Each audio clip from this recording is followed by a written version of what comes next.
Hello again, everybody. Gen X Man back with a two drop for Super Saturday. We want to talk about another comic book adjacent property that has me enthralled at the moment, and encourage everybody. Recently, I went to Walmart, walking through. What do I see? I see HBO's The Penguin series, season one. I was like, oh my gosh, they actually put it out on DVD. Fantastic. Because I am hardcore physical media. I don't like playing, chase your content that you've already paid for. It's like, well, it's on this streaming service. Now it's over here. Now it's all this, and they're all charging 15, $20 a month, and it is not sustainable for any kind of working class adult life. You're just like, my goodness, people, just stop. So when the physical media comes out, I kind of, a lot of things I wait for those, almost like trade waiting for the trade paperbacks, where I'm just like, yes, this was one such thing. Penguin. Saw some clips on YouTube, saw some reviews, and was just like, wow, this sounds really good. And I'll tell you straight up, spoiler for the rest of the video. I'm sure you, if you want to check out now, I guess you can, but you'll miss all my delightful commentary, my exciting comments. If anything, the reviews of this TV show went way short of how good it is actually is. It is oh my God. It is a masterclass in the setup and delivery. The acting is absolutely superior. It is I mean, and the makeup, like, Colin Farrell is unrecognizable. Like, I can kind of tell in the eyes a little bit, but he is he looks amazing. The acting's amazing. Everybody in this show, I can't point to a single actor outside of, extras in the background. Who cares? I can't point to a single actual actor, character in the series that's doing a bad job or even close to a bad job. Everybody is just firing on all cylinders. And this is just, I've only watched episode one. And I am absolutely hooked. I am absolutely like, oh my goodness, this is even better than I thought it was. And like I said, it's the music. The music is mind-blowingly good, original, and appropriate. It's almost like they took the Batman animated series music and gave it to somebody and said, Keep this as awesome as it is, as thematic as it is, as it puts you in dirty, nasty Gotham, but make it more modern and realistic, I guess. That's the best way I can describe it. It is so good, and it's so subtle, and they use it sparingly. They do throw in some songs here and there, and they made me smile. Like Cobb. I guess he's just Oz Cobb. He's not Cobblepot in this. He's just Oz Cobb. His taste in music really made me smile, and it goes to his character. And let's just get in with a review because I'm tripping over things here. This show is also a masterclass in introducing characters with very minimal dialogue.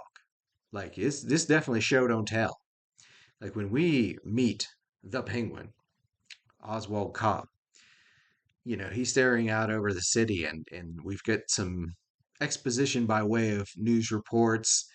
What's the state of Gotham for people who haven't watched the Matt Reeves Batman?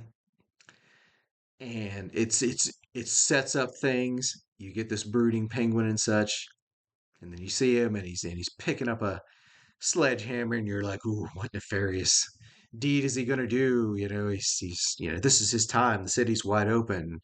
What is he gonna do? And he's being freaking what's his face is Falcone's secret stash, getting all his blackmail, which he makes off with. Awesome.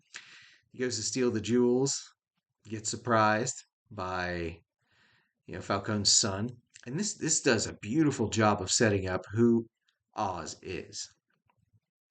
He is opportunistic. He is not so much a douchebag that's only out for himself. It's that he came from a really bad place where he's been dumped on. He has obvious disadvantages. That limp is off the charts. Like, my goodness, it's got to be hard to live like that. And he's got scars. and such. So this guy's had a hard life, and he has pulled himself up tooth and nail, you know, and he's looked for opportunities to get a little bit ahead, and it's different than just being a douchebag.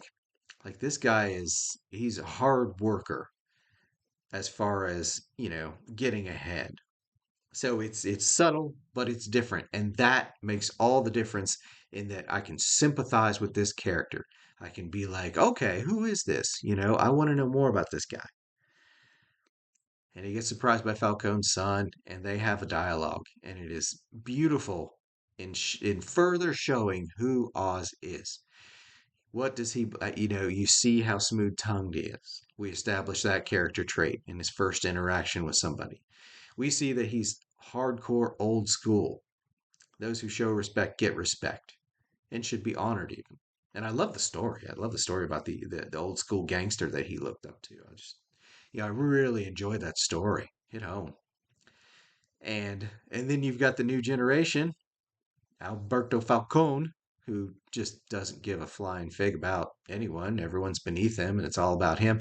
He, like contrasting Oz, see, both these characters are out for themselves. They're up to, claw their way to the top. And you see Oz, who does the work and who actually believes in respect, even though he's opportunistically ripping off his dead boss. You're like, okay, but it's different. It's different.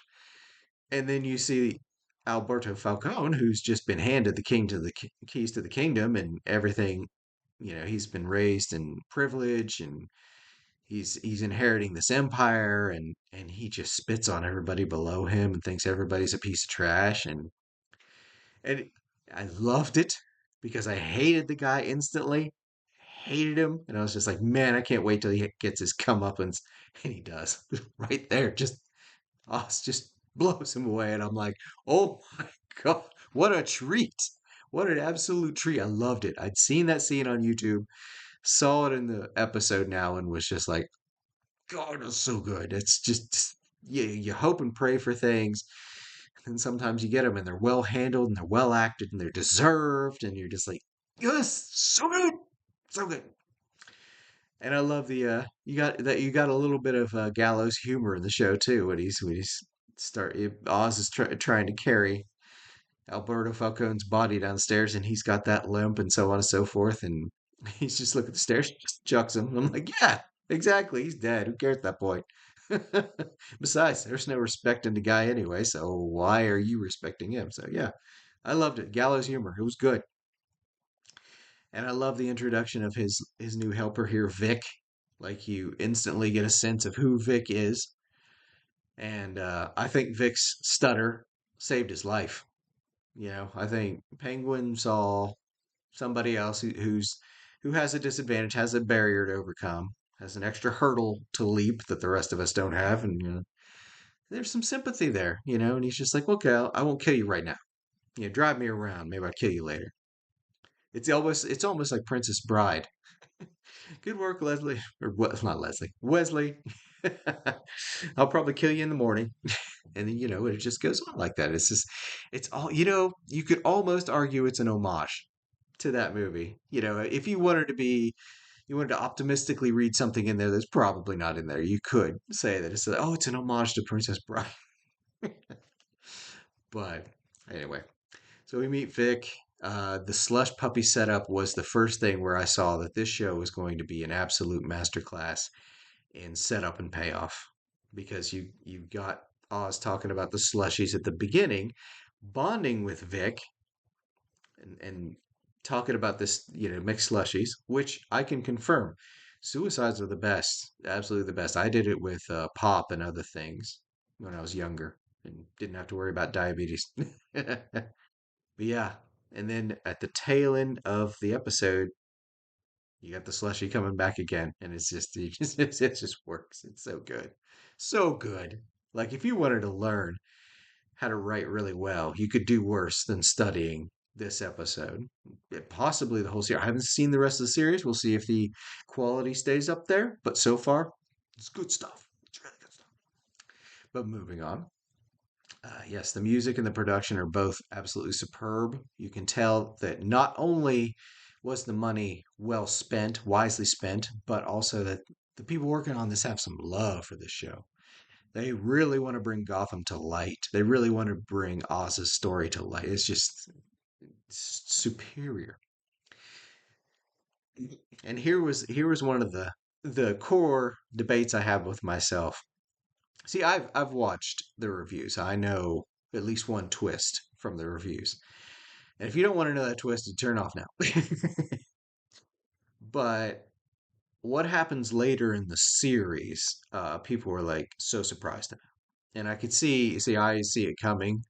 And now that I know that it's coming, I see these scenes and I'm just like, man, this is, the writers and the showrunners did an excellent, superior job of setting this up because you're going to see later, is Oz sentimental or is he only out for himself?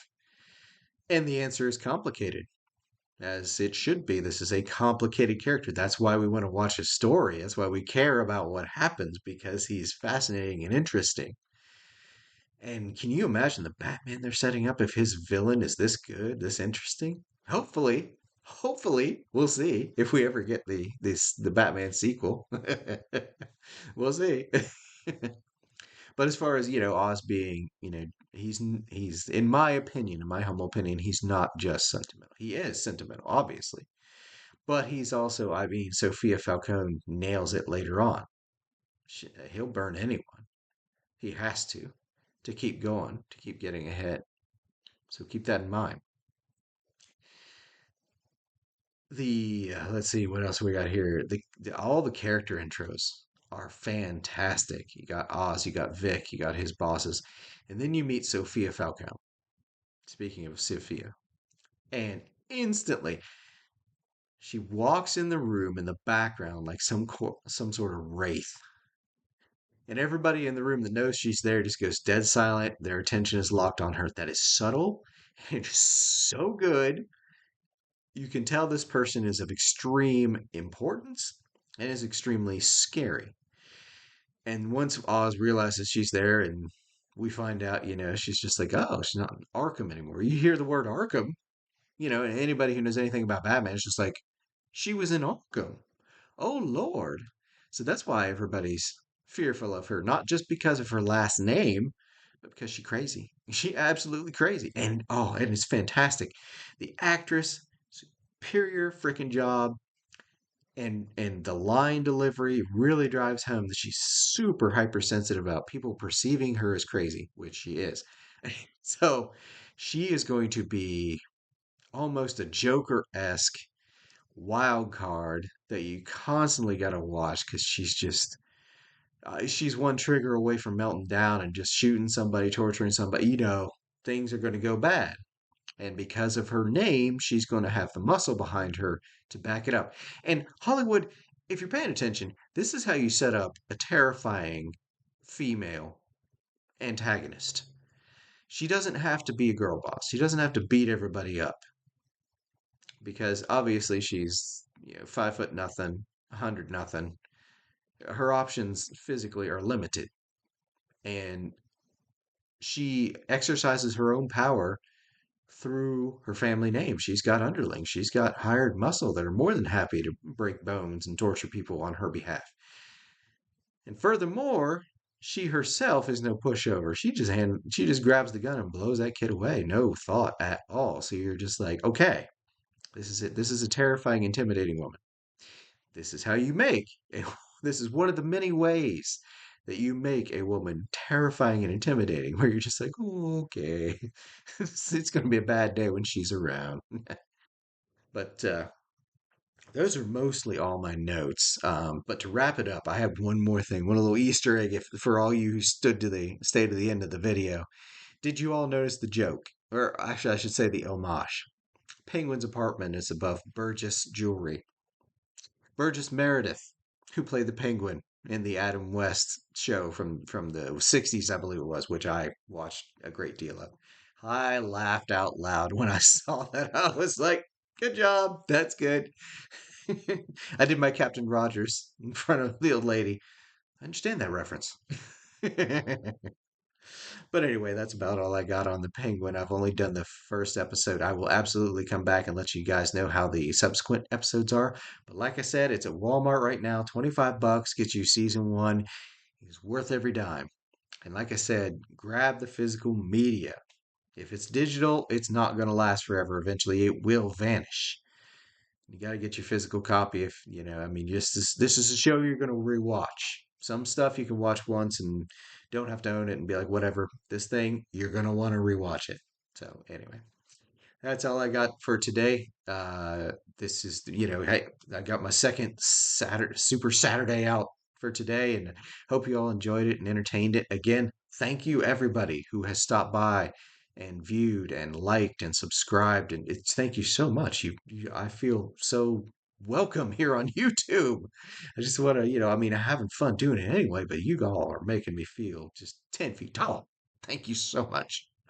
So I will be back probably most likely nothing until Tuesday. We're going to do Tabletop Tuesday.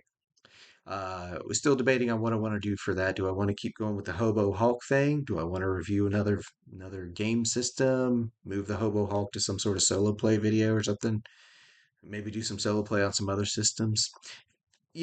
Suggestions down below. Sure, I would happily take any input.